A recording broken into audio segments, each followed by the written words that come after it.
Hello students, so welcome to my classes. Students, आज हम देखेंगे जनरल नॉलेज से संबंधित गंगा नदी के बारे में।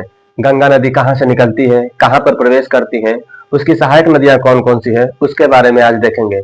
कुछ बच्चों को यह लगता है कि गंगा नदी उत्तराखंड के गंगोत्री ग्लेशियर से निकलती है, तो ऐसा नहीं होता है। गंगा नदी कहीं से निकलती नहीं है, बल्कि गंगा नदी बनती है। कैसे बनती है आज हम देखते हैं। उत्तराखंड में एक छोटे से जगह का नाम है बद्रीनाथ। क्या है बच्चों? बद्रीनाथ। और बद्रीनाथ में भी अगर उसके और गहराई तक जाए तो उसका स्थान का नाम है सतोपंथ। क्या है? सतोपंथ। सतोपंथ के राइट साइड से एक नदी निकलती है जिसका नाम है धौली गंगा। धौली गंगा। और इसी सतोपंथ के लेफ्ट साइड से दूसरी नदी निकलती है जिसका नाम है विष्णु गंगा। विष्णु गंगा। और ये नदियां जो जहां पर आकर दोनों मिलती हैं उसे कहते हैं विष्णु प्रयाग। क्या बोलते हैं? विष्णु प्रयाग। अब जब धौली गंगा और विष्णु गंगा मिलती हैं तो उस जहां पर मिलेंगे उसे कहते हैं विष्णु प्रयाग। याद रहे कि जब दो नदियों की गहराइयां बराबर होती हैं तो मिलने के बाद उसका नाम चेंज हो जाता है। तो ये अलकनंदा के नाम से आगे बढ़ती है। अलकनंदा नाम इसका चेंज हो जाता है, अलकनंदा। और जब ये अलकनंदा आगे चल कर आती है तो इसी के लेफ्ट साइड से एक नदी निकलती है, नंदाकिनी रिवर। नंदाकिनी नदी सहायक नदी है। और ये जहां पर आकर के मिलती है इसे कहते हैं नंद प्रयाग। प्रयाग का मतलब होता है मिलना।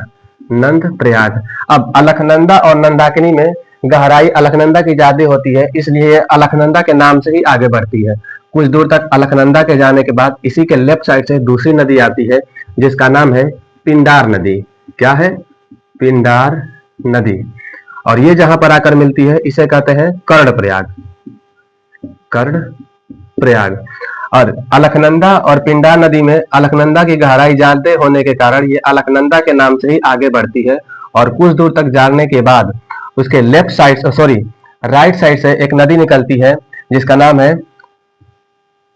मंदाकिनी नदी। क्या है? मंदाकिनी नदी। मंदाकिनी नदी।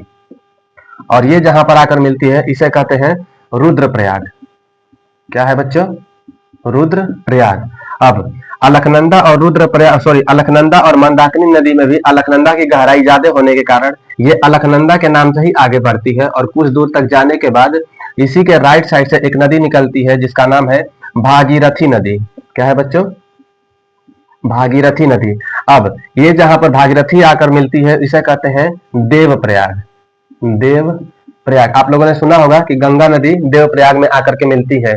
अब अलकनंदा जब इतने सहायक नदियों से मिलकर बनती हुई आती है तो इसकी गहराइयां ज्यादा हो जाती है, और इतनी ज्यादा हो जाती है कि भागीरथी और अलकनंदा इन दोनों की गहराइयां बराबर हो जाती हैं। और जब दो नदी को गहराइयां बराबर होती हैं तो इसका नाम चेंज हो जाता है, जिसे हम लोग कहते हैं गंगा नदी। तो गंगा नदी कुछ ऐसे आकर के गंगा नदी कुछ ऐसे आकर के बनती है। अब इसी भागीरथी नदी पर भारत का सबसे ऊंचा डैम टिहरी डैम है, जो कि कुछ इस प्रकार से आती है एक नदी। यह है टिहरी डैम। भारत की सबसे ऊंची बांध है टिहरी बांध, जिसकी लंबाई है 255 मीटर ऊंचाई। 255 लगभग 255 मीटर ऊंचाई का है भारत की सबसे ऊंची डैम टिहरी डैम। और इधर से एक और नदी आती है जिसे कहते हैं भीलांगना नदी। क्या है? भीलांगना नदी। और यहीं पर एक छोटा सा डैम है कोटेश्वर डैम। क्या है बच्चों? कोटेश्वर बांध। तो ये कुछ इस प्रकार से गंगा नदी आकर के मिलती है। स्टूडेंट्स, सबसे इसमें मेन पॉइंट ये है विष्णु प्रयाग, नंद प्रयाग, कर्ण प्रयाग, रुद्र प्रयाग और देव प्रयाग। कुल मिलाकर उत्तराखंड में कुल 5 प्रयाग है। ये 5 प्रयाग कुछ निम्न प्रकार से हैं। Thank you.